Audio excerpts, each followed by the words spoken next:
Olá, pessoal! Estou aqui de novo para falar dos contos fluminenses, a segunda parte do conto Mrs. Dollar, de Machado de Assis. Parte 3.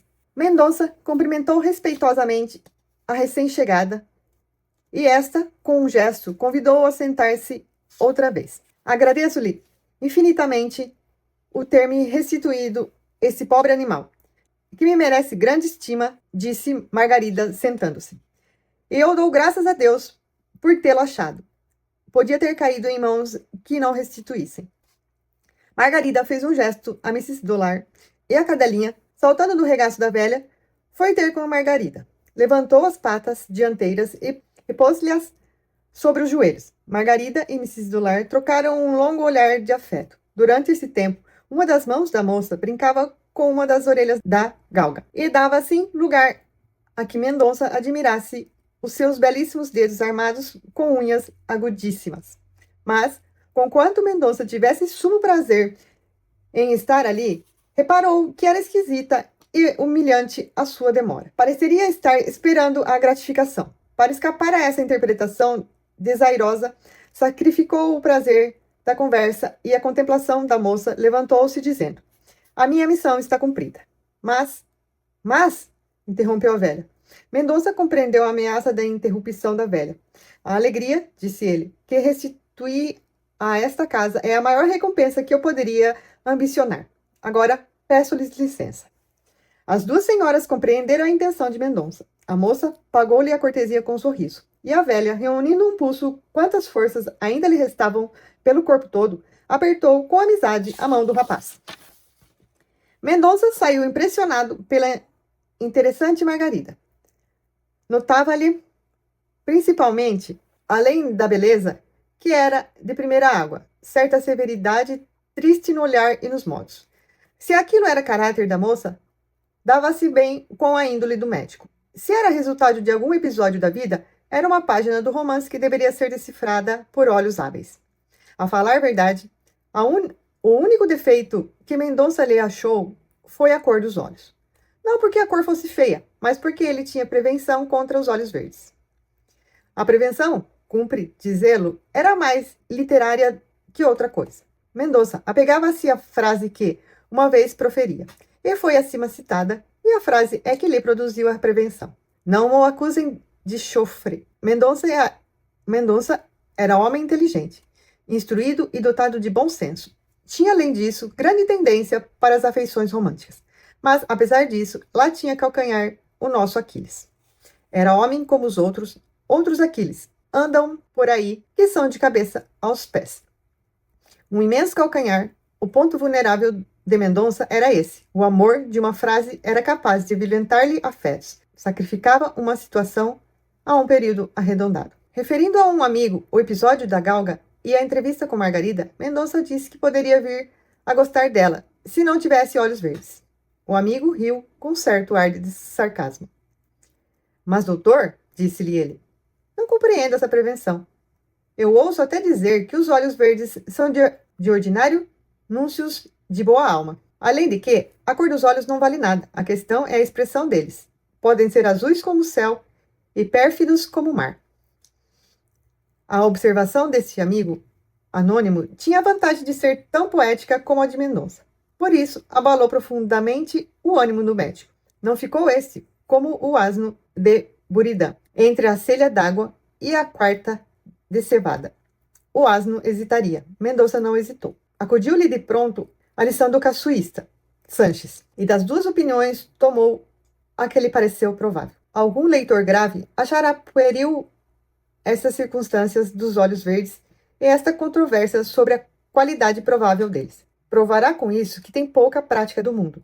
Os almanaches pitorescos citam até a saciedade mil excentricidades e senões dos grandes varões que a humanidade admira, já por instruídos nas letras, já por valentes nas armas, e nem por isso deixamos de admirar esses mesmos varões.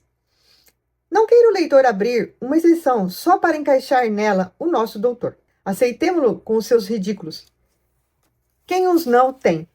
O ridículo é uma espécie de lastro da alma, quando ela entra no mar da vida, Algumas fazem todas as navegações sem outra espécie de carregamento.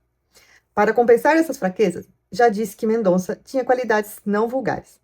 Adotando a opinião que lhe pareceu mais provável, que foi a do amigo, Mendonça disse consigo que nas mãos de Margarida estava talvez a chave de seu futuro. Ideou nesse sentido um plano de felicidade, uma casa num ermo, olhando para o mar do lado do ocidente, a fim de poder assistir ao espetáculo do pôr do sol. Margarida e ele, unidos pelo amor e pela igreja, beberiam ali, gota a gota, a taça inteira da celeste felicidade. O sonho de Mendonça continha outras particularidades, que seria ocioso mencionar aqui. Mendonça pensou nisso alguns dias. Chegou a passar algumas vezes por Matacavalos, mas, tão infeliz que nunca viu Margarida nem a tia. Afinal, desistiu da empresa e voltou aos cães. A coleção de cães era uma verdadeira galeria de homens ilustres. O mais estimado deles chamava-se Diógenes. Havia um galgo que acudia ao nome de César, um cão d'água que se chamava Nelson. Cornélia chamava-se uma cadelinha rateira, e Calígula, um enorme cão de fila. Vera, efígie do grande monstro que a sociedade romana produziu. Quando se achava entre toda essa gente ilustre por diferentes títulos, dizia Mendonça que entrava na história. Era assim que se esquecia do resto do mundo. Parte 4. Achava-se Mendonça, uma vez, à porta do carceler, onde acabava de tomar sorvete em companhia de um indivíduo, amigo dele, quando viu passar um carro, e dentro do carro, duas senhoras que lhe pareceram as senhoras de Matacavalos. Mendonça fez um movimento de espanto que não escapou ao amigo. Que foi? Perguntou-lhe este. Nada. Pareceu-me conhecer aquelas senhoras. Viste-as, Andrade? Não. O carro entrara na rua do ouvidor. Os dois subiram pela mesma rua, logo acima da rua da Quitanda. Parara o carro à porta de uma loja, e as senhoras apearam-se e entraram. Mendonça não as viu sair, mas viu o carro e suspeitou que fosse o mesmo. Apressou o passo sem dizer nada a Andrade, que fez o mesmo, movido por essa natural curiosidade que sente um homem quando percebe algum segredo oculto. Poucos instantes depois, estavam à porta da loja. Mendonça verificou que eram as duas senhoras de Matacavalos. Entrou afoito, com ar de quem ia comprar alguma coisa, e aproximou-se das senhoras. A primeira que a conheceu foi a tia. Mendonça cumprimentou-as respeitosamente. Elas receberam o cumprimento com afabilidade. Ao pé de Margarida estava Miss Dolar, que, por esse admirável faro que a natureza concedeu aos cães e aos cortesões da fortuna, deu 2 enormes saltos de alegria apenas viu Mendonça, chegando a tocar-lhe o estômago com as patas dianteiras. Parece que Miss Dolar ficou com boas recordações suas, disse Dona Antônia. Assim se chamava a tia de Margarida. Creio que sim, respondeu Mendonça, brincando com a galga e olhando para Margarida. Justamente nesse momento entrou Andrade. Só agora as reconheci, disse ele, dirigindo-se às senhoras. Andrade apertou a mão das duas senhoras, ou apertou a mão de Antônia e os dedos de Margarida. Mendonça não contava com esse incidente, e alegrou-se com ele por ter à mão o meio de tornar íntimas as relações superficiais que tinha com a família. Seria bom, disse ele a Andrade, que me apresentasses a estas senhoras. Pois não as conhece? Perguntou Andrade, estupefado. Conhece-nos sem nos conhecer, respondeu sorrindo a velha tia. Por ora, quem o apresentou foi Miss Dolor. Antônia referiu a Andrade a perda e o achado da cadelinha. Pois nesse caso, respondeu Andrade, apresento-o já. Feita a apresentação oficial, o caixeiro trouxe a Margarida os objetos que ela havia comprado, e as duas senhoras despediram-se dos rapazes, pedindo-lhe que as fossem ver.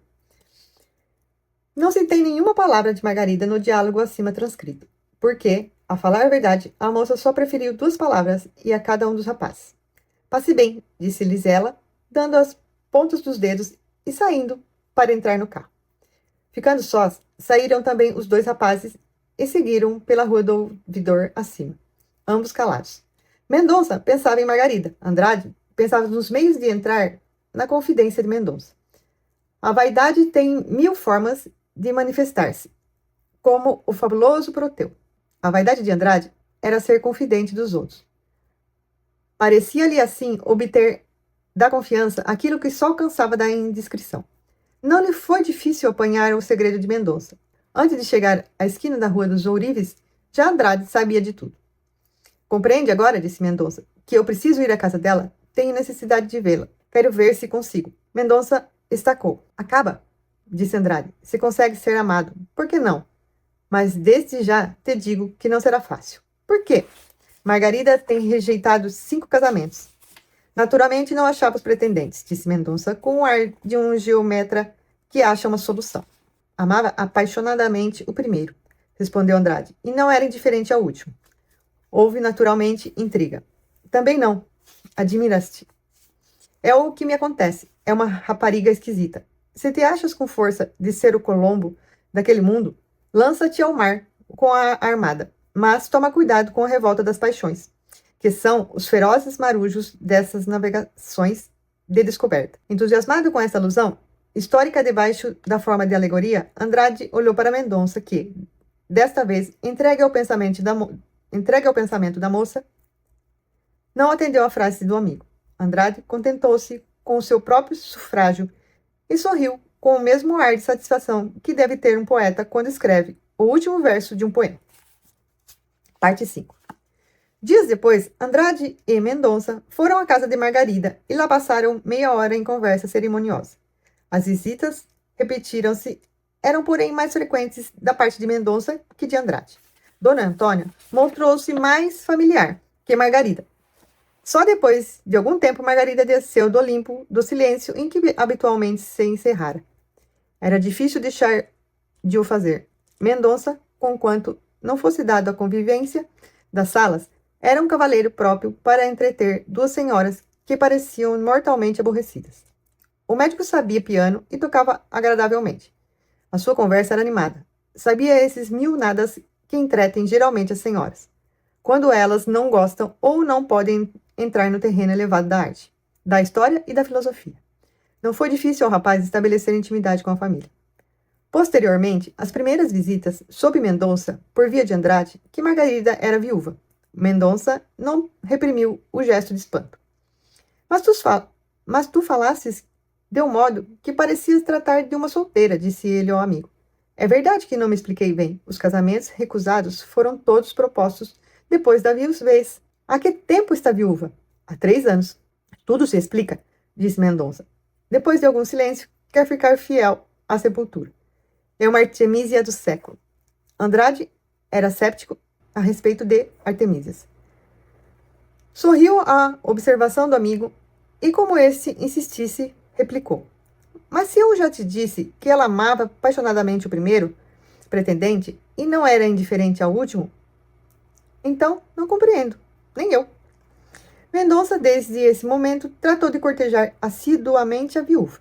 Margarida recebeu os primeiros olhares de Mendonça com um ar de tão supremo desdém, que o rapaz esteve quase a abandonar a empresa. Mas a viúva, ao mesmo tempo que parecia recusar o amor, não lhe recusava estima, e tratava-o com a maior meiguice desse mundo sempre que ele a olhava com toda a gente. Amor repelido é amor multiplicado. Cada repulsa de Margarida aumentava a paixão de Mendonça. Nem já lhe mereciam atenção o veloz Calígula, nem o elegante Júlio César. Os 2 escravos de Mendonça começaram a notar a profunda diferença que havia entre os hábitos de hoje e os de outro tempo.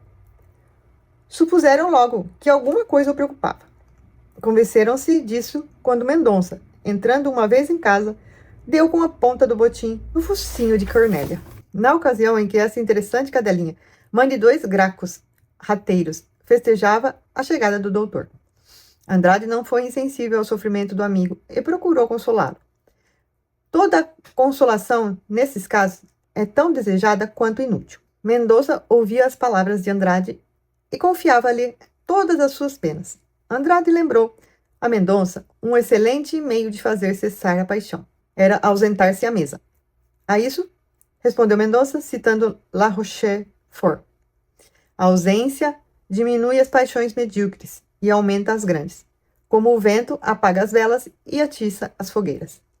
A citação teve um mérito de tapa na boca de Andrade, que acreditava tanto na Constância como nas Artemísias, mas que não queria contrariar a autoridade do moralista, nem a resolução de Mendonça. Bom, eu vou parando por aqui, que ainda falta algumas páginas. Eu falei que seria curto, né? Mas esse aqui está sendo um conto bem longo. Então, por isso eu vou dividir em mais partes.